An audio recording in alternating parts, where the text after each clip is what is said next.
You are probably going to ride a motorcycle if you come to Asia. I had a friend like 8 years ago, a business partner of mine, who said, like, if you want to get laid in Bali, you need to have a cool scooter. You know? I was like,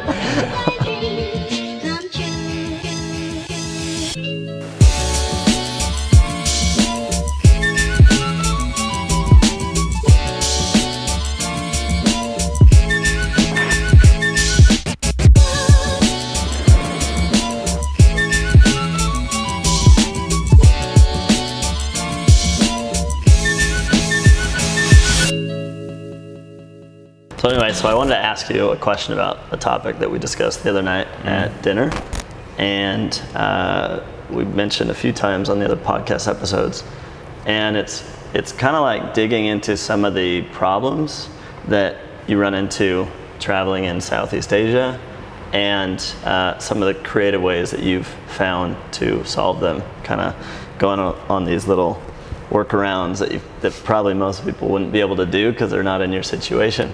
And I thought it was really interesting. One of them was the problem that you've had, like you've gotten really into motorcycles and just building out fun motorcycles that you ride around Bali.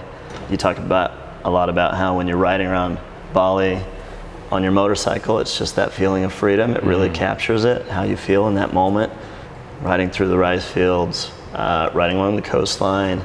And the problem that you ran into trying to find a reliable mechanic.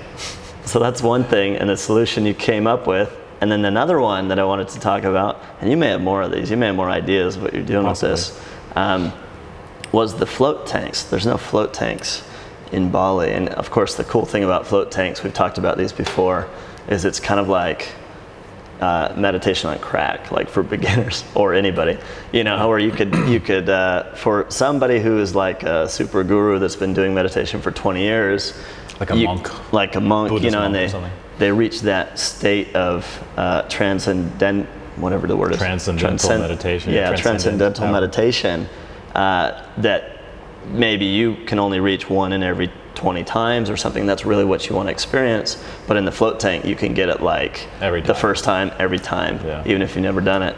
It's and like you just push yourself like 30 years ahead in your meditative practice, just like that, you know. So in the idea of ultimate freedom and following these, following your passions, following what really brings you happiness. Here's some examples of those.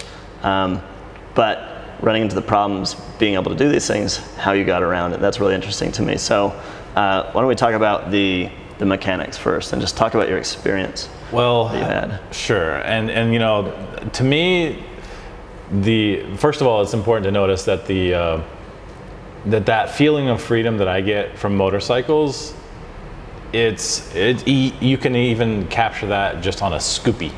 Yeah, like they're a lot of fun. I mean, Rob actually, I think, prefers the Varios and Scoopies, these little mass-produced, they're automatic, you know, little. One of our buddies, he says they're like riding around on a kitchen chair. Yeah, it's weird. It's really weird. But still, you're zipping around these cities.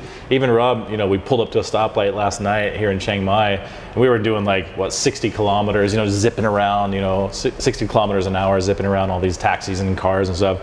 And we pull up, and he's like, at the stoplight, he's like, it's pretty awesome to zip around, you know, through Chiang Mai, or what did you say? I forget, something like that. Just tearing through these streets. Tearing through the streets of Chiang Mai.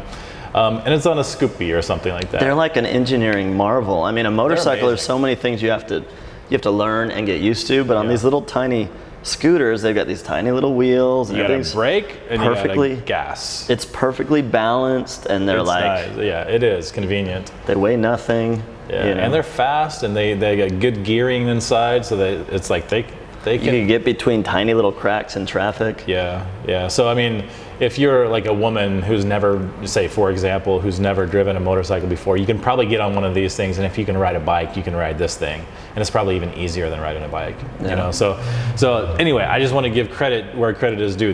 Even that experience is like one of those hidden gems that you don't realize is coming when you go to Asia. You are probably going to ride a motorcycle if you come to Asia.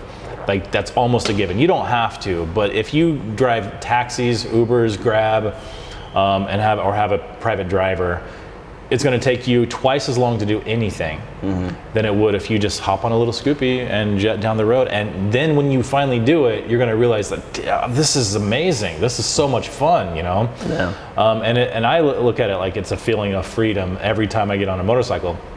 And, you know, fast forward a few months after I got here, and I started noticing these cool, like, looking motorcycles that were like really awesome. You know, I discovered a couple motorcycle companies like Deuce. Deuce is real popular in Bali, and it's a much loved company. And then there's some bigger motorcycles like Triumph and Harley Davidson that have really been adopted by the Bali people, and they just love the culture of these companies. It's funny how a motorcycle in Bali is like a status symbol. You know, like I've noticed this when we're riding around and you're on the motorcycle, I'm behind you on a scooter, and just seeing groups of people on the road paying attention. You'll see old men sitting there, like you'll see girls paying attention to you. I don't know how many times I've seen somebody say, going past. I don't know. I don't hear it, but it's like that, just jaw dropping when you're driving around. I had a friend like 8 years ago, a business partner of mine, who said, like, if you want to get laid in Bali, you need to have a cool scooter. You know, and I was like, okay, that's all right. But well, these custom made bikes is kind of a thing. They call them Jap bikes, a lot of them, but they're custom modified motorcycles. A lot of them are like Scorpios or Tigers, and they come from Japan, a lot of them. Yamaha. Honda and Yamaha. Honda, Yamaha. Yeah. And they're cool, and then you can customize them any way that you want. So I started out and I bought one that someone had customized, you know, and it was a major head turner, and it was really interesting. And the experience of driving, it just was magnified. You know, that freedom feeling and just the cool, I just love it. I fell in love with it right away. And then I had to get another bike, you know, and Mr. Dewey, our cameraman here, even took me out. I mean, he actually went and helped me purchase some bikes. And it's fun to purchase bikes, but then I found a custom bike building place, and I started kind of taking and modifying these bikes that I would find. I found that to be because I'm a kind of a creative person anyway, and I really love doing that. But the problem that I ran into is that trying to find a good mechanic in Bali is almost impossible. I mean, it's really, really hard. It's like they can change a wheel on a bicycle, and they can change a spark plug in a motorcycle. They can fix little basic things, but if you want to have a custom designed gas tank, or if you want to fix like a real mechanical problem, you know, on these old bikes, you know, they're used to working on Scoopies and Varios, you know, and things like that. So found that to be a problem. So what I've done more recently is found an amazing mechanic.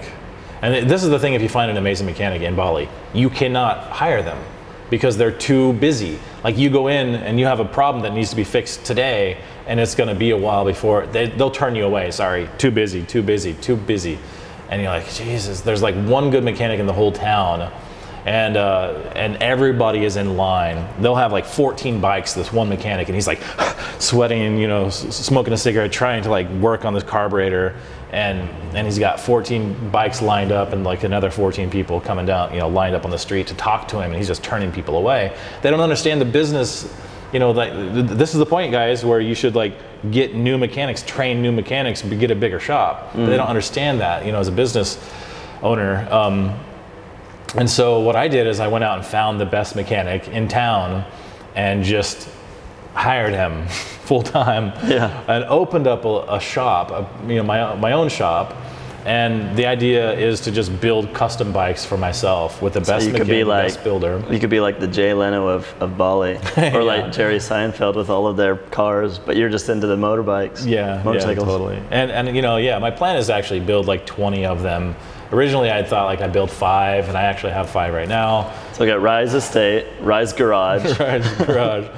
I was gonna put like a Rise logo on the motorcycles, and then I changed the S to a D because it seemed more, so it's Ride. Ride. And we have like the wall, like in the shop now, they do a big mural of the lion, you know, from the Rise Campus lion, who's still part of that. So it's Rise Float doesn't really have a ring to it, does it? Rise Float. Sounds redundant. Yeah. So anyway, I mean, that's one thing that I've done, and it is a different way of looking at things. It's just, you know, I suppose if you were in America and you love motorcycles and you wanted to custom build them and open up a garage and buy all the machinery and stuff that you needed, you know, to build custom bikes, that would not be a small undertaking. Right. You know, here it was just an afterthought. You know, I had a guy that was perfect. He started building my bikes for me. He started going out and customizing them, taking them into mechanics. He found an amazing mechanic. It just all fell together, and I'm like, okay, let's pull the trigger on it and open up this garage. And you know, next week it opens up when I get back. Yeah. So that's kind of cool. And the funny thing is, like, the assumption that you would have is that this would cost a ton of money to do all this, or you'd have to have all these connections. And really, you didn't start doing this until you came to Bali and you're making a lot more money. But knowing what you know now, you could have done this at any time. Yeah, I could have done it the first reasonably small amount of money. Oh yeah, it's like hacking your way to such a higher level of lifestyle. It's far cheaper. Well, it's cheaper for me to open a shop, hire a mechanic, and buy all the equipment than it is to take my bikes to a mechanic. It's probably cheaper to do all that and build a custom bike than it is to be in the United States and buy a bike. Oh yeah, for sure. You know, the one caveat there is, like, if you want these big Harley Davidsons and Triumph motorcycles and stuff like that, you're going to pay like a luxury tax. Yeah. The government wants a piece of it. To like import it in. Yeah, it'll cost you like 2 to 3 times more for that. Which is it's like a debate you can have. Like, most of those bikes are too much power for the tiny roads in Bali. And I do have one big bike, and it's pretty awesome, I gotta admit, you know, but it's unneeded. I actually prefer the mediums, the little. You don't really open it up. It's like you're not even. It feels good, but you know, you have to be driving at 2 in the morning in order to be able to give it, you know, to open it up the way that it deserves to be, you know. Or around the coastline on some of the highways. Yeah. I mean, the hour-and-a-half trip from Ubud to Denpasar, you know, during the day, took me about 25 minutes on the Triumph, coming back at 2 in the morning. With no traffic. With no traffic. I was like, I didn't realize how short of a trip that actually is.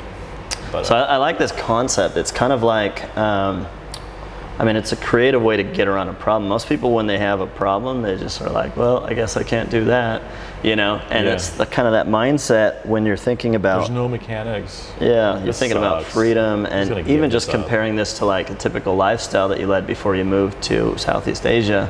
I mean, there would have been so many more hurdles, you know, and even just getting in that mindset of like, an obstacle is not a problem, there's plenty of ways around it. Here's another cool thing about that, by the way, is that my plan is to build out 15 more bikes, 15 more bikes, and then open up like a rental agency for high-end bikes, because they don't have anything like that in Bali. So, and then selling these bikes too.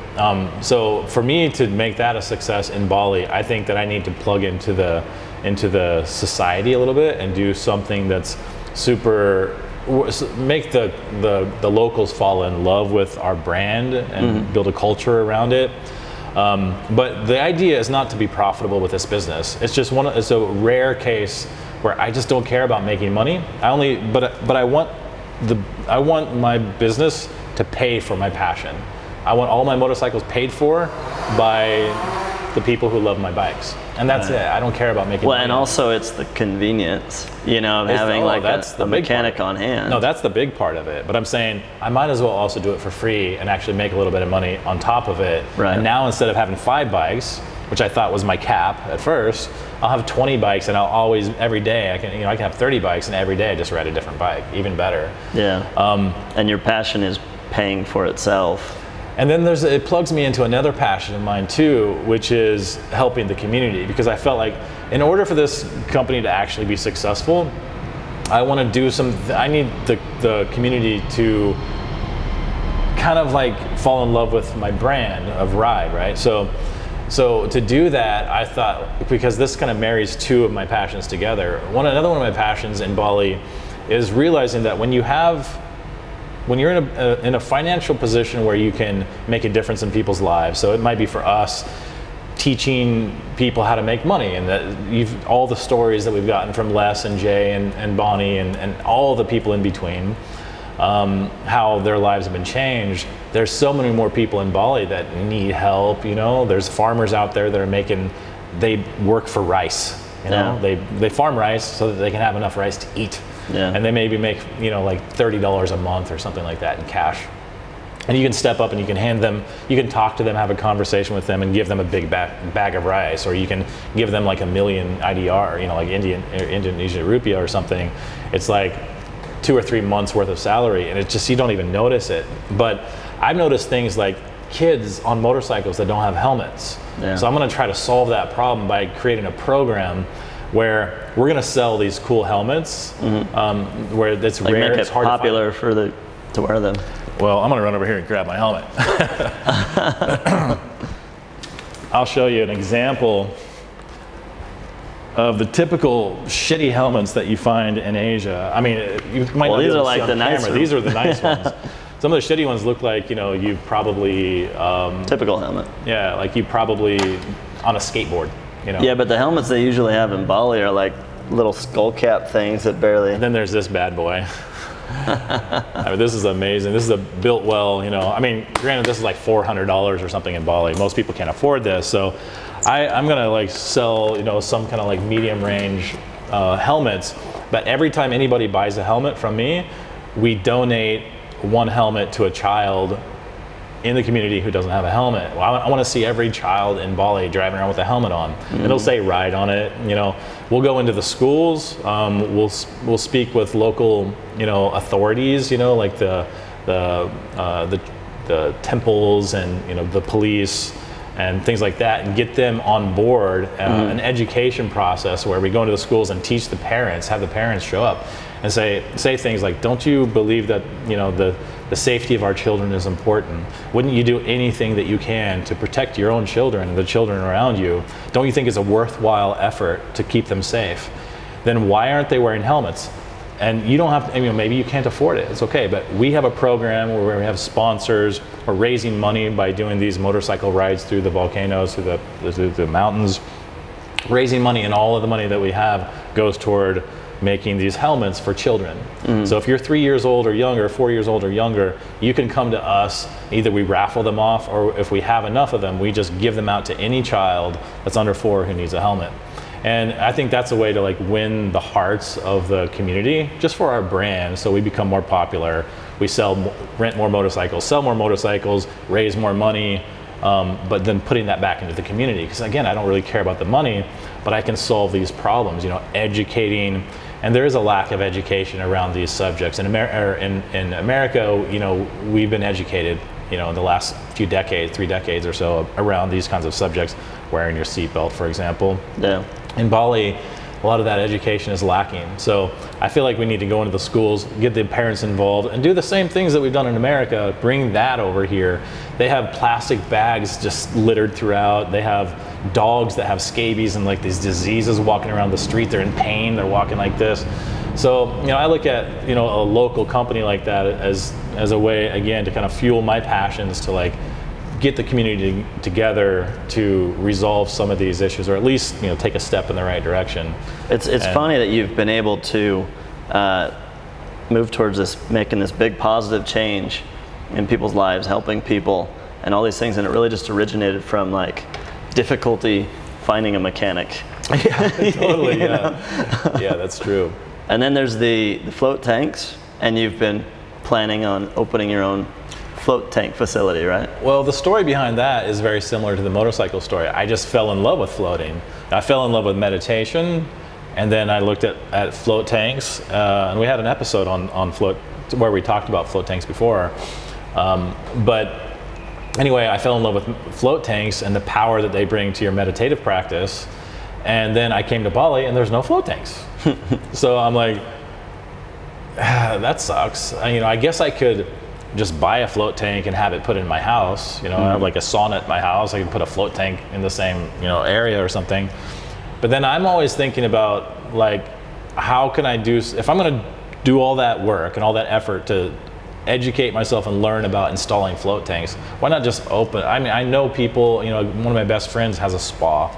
So we decided to just go in together and just open up a float tank together. So not just a float tank, but a whole spa facility with float tanks, and be the first company in Bali to offer the float tank experience to people. I think that the magic we talk about when you meditate, and it just elevates your practice. I mean, it takes your practice from day 1 to like year 30, like overnight. I think that as far as like marketing this company to the public, I think that people are going to be like, as soon as you hear that story, it's like, I got to try it. If you've never done it before, it's like you have to try it. It also has one of those features where it really has like word of mouth kind of, attractiveness to it. Like people want to go in and they want to explain their experience because they were like, wow, that was amazing. I had this transcendent experience, and then they want to tell all their friends about it. So the thing is, people are already interested in it. So just going into that community and introducing that, you're going to be packed every day without doing any marketing.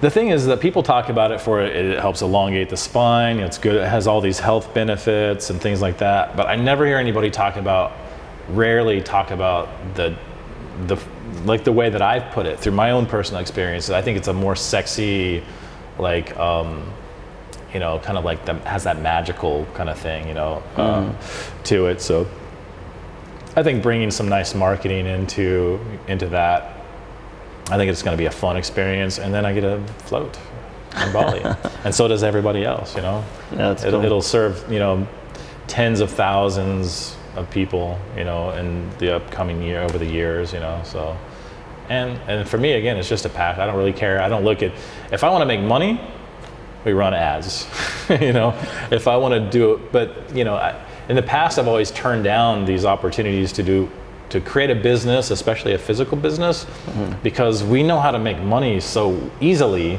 online that it's like, how can you justify doing something like this when it's not going to be as profitable as running ads or even building software? And you have to spend more than 15 minutes a day. Yeah, exactly. But I look at it like, I've really tapped into delegating and partners and employees, and over the last year, I've really learned a lot about that.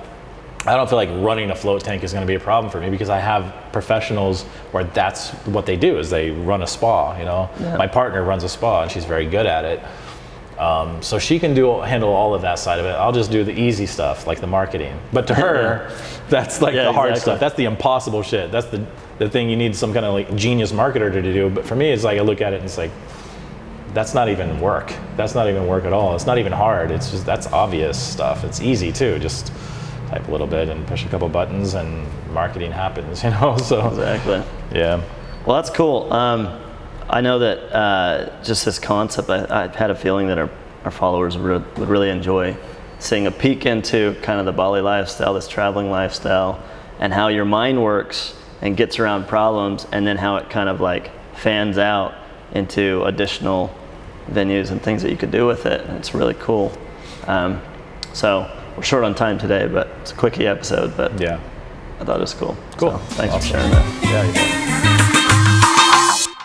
if you find somebody who's a major hustler, or somebody who takes massive action and doesn't sit around thinking about it or finding excuses not to, you're going to find somebody who will be successful. What do you think about the guys that are out there like in social media and stuff that are just like, if you're not working so hard, you don't want it. It's bullshit.